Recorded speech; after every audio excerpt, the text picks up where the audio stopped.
Hai, what's up guys? Di video kali ini, aku akan membahas alur cerita lengkap dari film Kundo Age of Rampant. Film ini dirilis tahun 2014 dan mengisahkan seorang pejuang yang membalas dendam demi keluarga dan rakyat yang tertindas.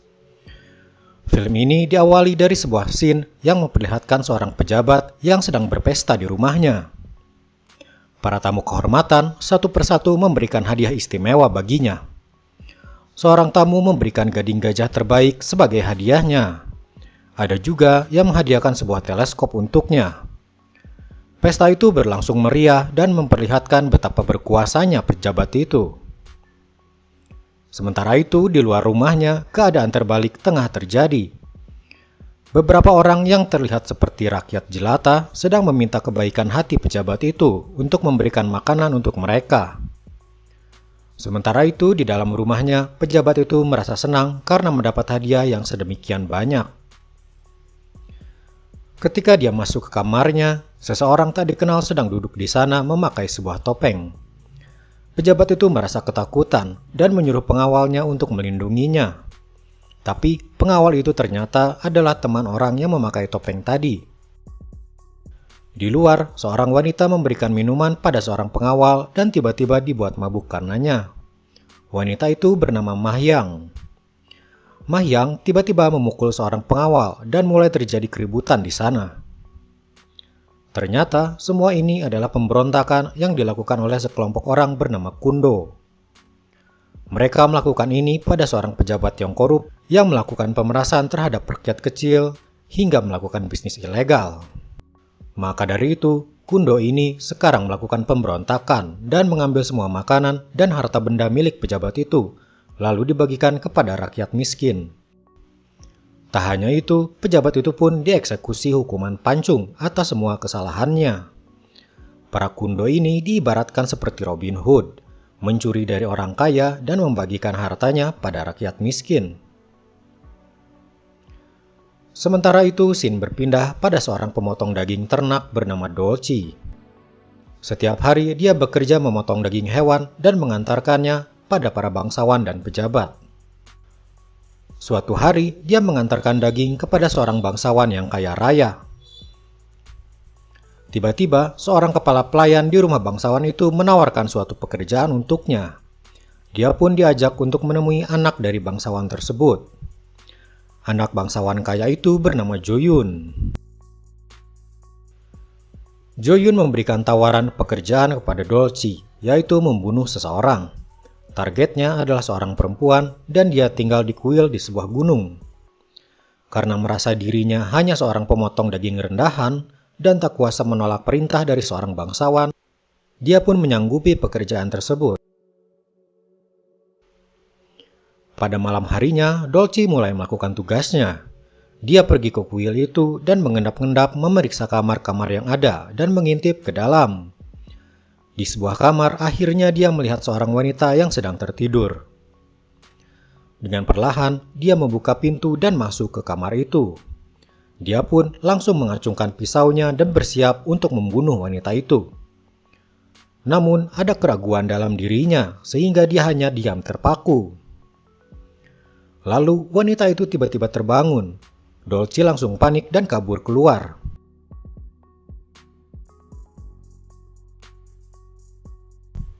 Di luar, seorang kepala kuil di sana melihat Dolci dan menghentikannya.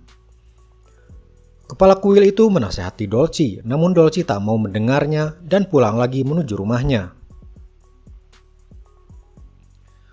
Di rumah Dolci sudah menunggu kepala pelayan suruhan Joyun, menginginkan berita apakah wanita itu sudah dibunuh atau belum. Dolci bercerita kalau dia tak bisa membunuhnya dan mengembalikan uang yang sudah diberikan kepadanya.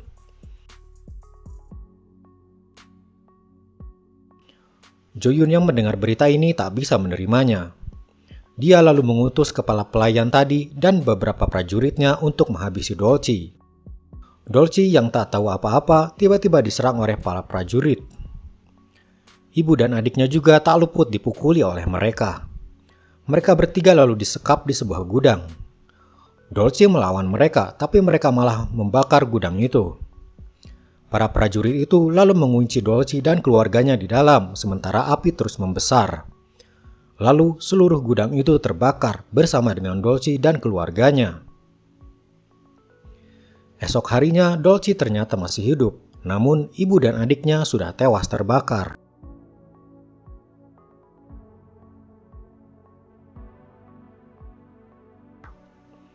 Amarahnya memuncak dan dendam langsung terpancar di matanya. Dia langsung pergi ke tempat bangsawan Jo-yun berada dan menantangnya. Yang tidak diketahui Dolci, Jo-yun adalah seorang petarung handal. Bahkan dia mampu mengalahkan 10 orang prajurit dengan kekuatan dan skill bertarungnya. Dolci yang tak bisa bertarung kini dihabisi oleh Jo-yun sampai para pengawal datang dan menangkap Dolci.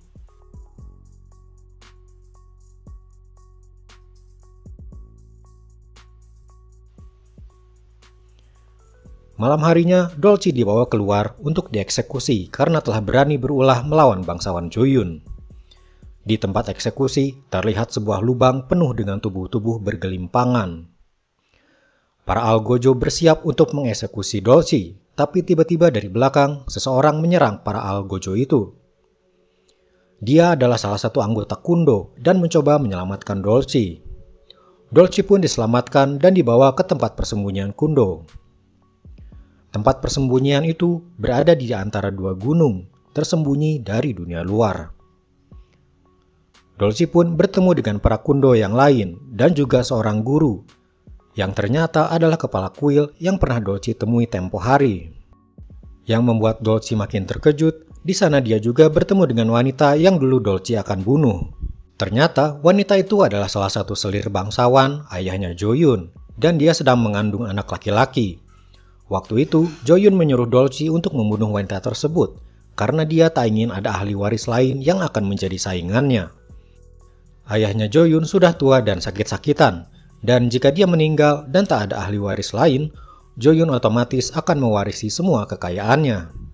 Tapi karena adanya selir ayahnya ini, Jo-yun berencana untuk membunuhnya, namun ternyata rencananya tak berhasil. Dan kini wanita itu dalam perlindungan para Kundo.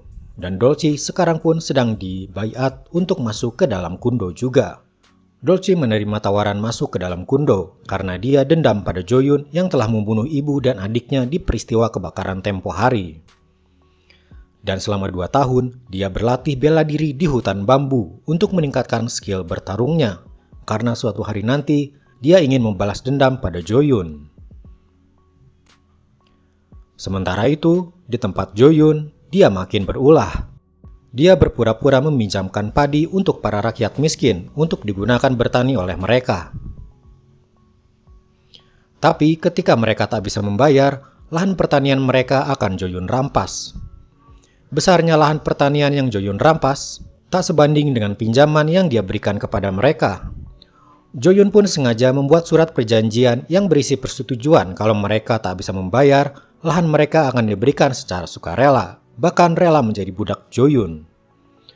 Jo-yun memanfaatkan kebutahurufan mereka itu, sehingga walaupun mereka minta keadilan di pengadilan, mereka tetap kalah, bahkan ada beberapa yang dihukum. Kini Jo-yun telah memiliki lahan pertanian yang luas sekali dengan cara merampas dari rakyat kecil. Berita ini pun sampai ke telinga ayahnya Jo-yun, dan dia tak suka dengan perbuatan Jo-yun tersebut. Suatu hari, guru dan 2 orang dari Kundo melewati lahan pertanian itu dan bertemu dengan Jo-yun. Melihat keadaan para rakyat yang menderita, mereka tidak tega dan mencoba berbicara baik-baik dengan Jo-yun. Tapi dengan sombongnya, Jo-yun berkata kalau jangan campuri urusan orang lain. Guru dan yang lainnya pun kembali ke tempat persembunyian dan langsung berdiskusi, mencari cara agar para rakyat bisa bebas dari cengkraman Jo-yun. Dolci yang kini sudah punya skill bertarung mengajukan diri untuk membunuh Jo-yun sendirian. Namun yang lainnya tak setuju karena Dolci melakukan itu hanya karena dendam pribadinya. Lalu setelah sekian lama berdiskusi, mereka pun menyusun rencana. Rencana mereka adalah mengirimkan beberapa orang untuk mengacau di daerah tempat tinggal Jo-yun. Setelah itu, beberapa anggota Kundo lainnya menyamar menjadi pengawal istana dan menawarkan diri untuk menjaga rumah Jo-yun agar aman dari orang-orang yang mengacau tadi.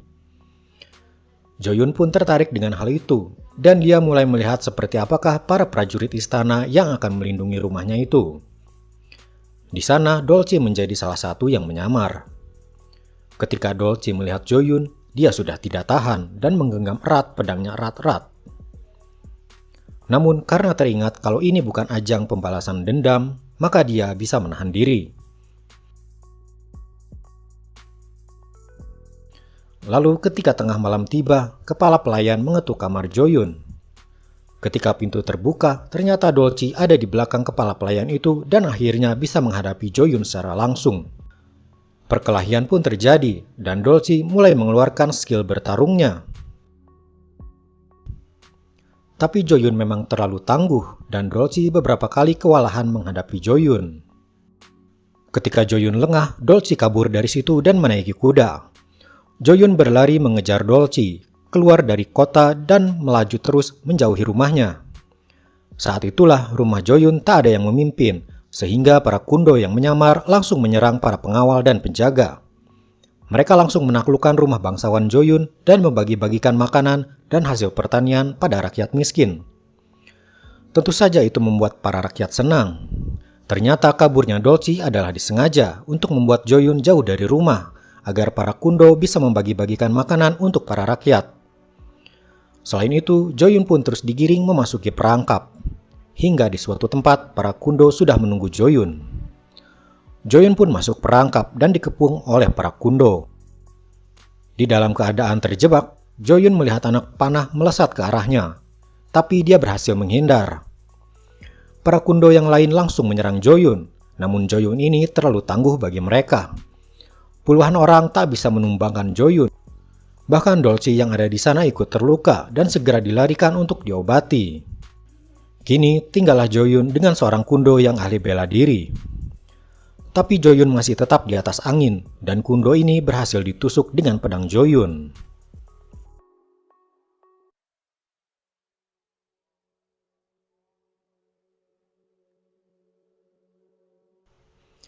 Sementara itu, Dolce dibantu oleh Ma Hyang tiba di kota dan berkata kalau Joyun terlalu kuat dan mereka gagal membunuhnya.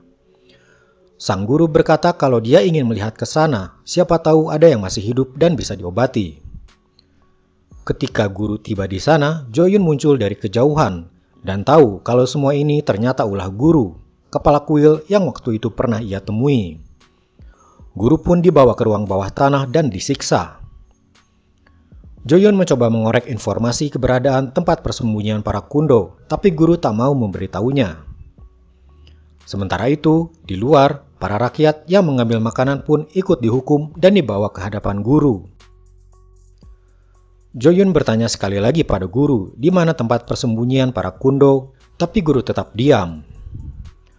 Dengan menggunakan cara lain, Joyun tiba-tiba membunuh para rakyat tak bersalah di hadapan guru dan berkata kalau dia akan terus membunuh mereka sampai guru mengatakan di mana tempat persembunyian tersebut. Sementara itu, di tempat persembunyian, Dolce sedang diobati.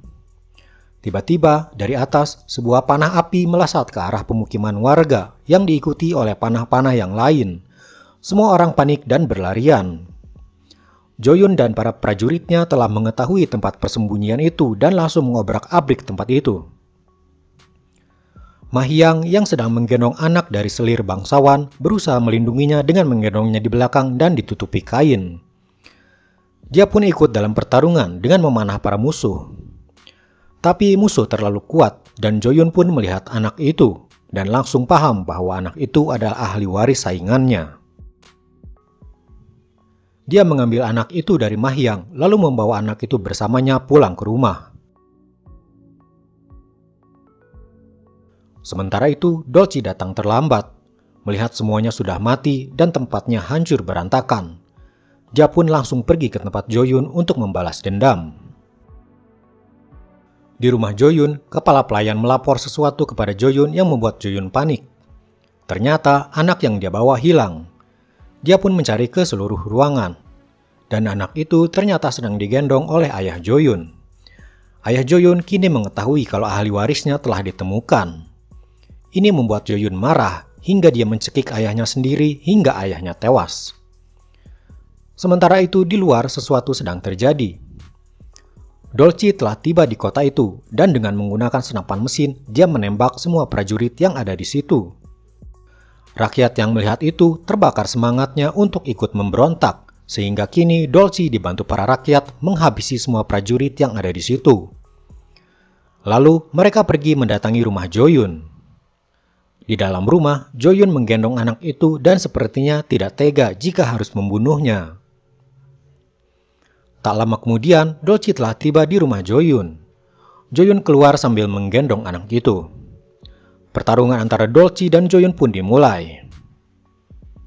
Sambil menggendong anak itu, Joyun menghadapi Dolci sendirian. Mereka terus bertarung sambil terus pergi ke sebuah hutan bambu. Hingga pada suatu ketika, Dolci mengayunkan pisaunya dan hampir mengenai anak itu. Joyun menyelamatkan anak itu dari sabetan pisau Dolci, dan berakibat lehernya terkena tebasan pisau. Lalu tiba-tiba dari arah belakang, seseorang dari rakyat menusukkan tombak tepat ke arah Joyun. Dan begitulah kematian Joyun, tewas di tangan rakyatnya sendiri. Kini tirani Joyun telah berakhir. Tak ada lagi bangsawan yang menindas. Rakyat pun telah terbebas dari cengkraman kekejaman Joyun.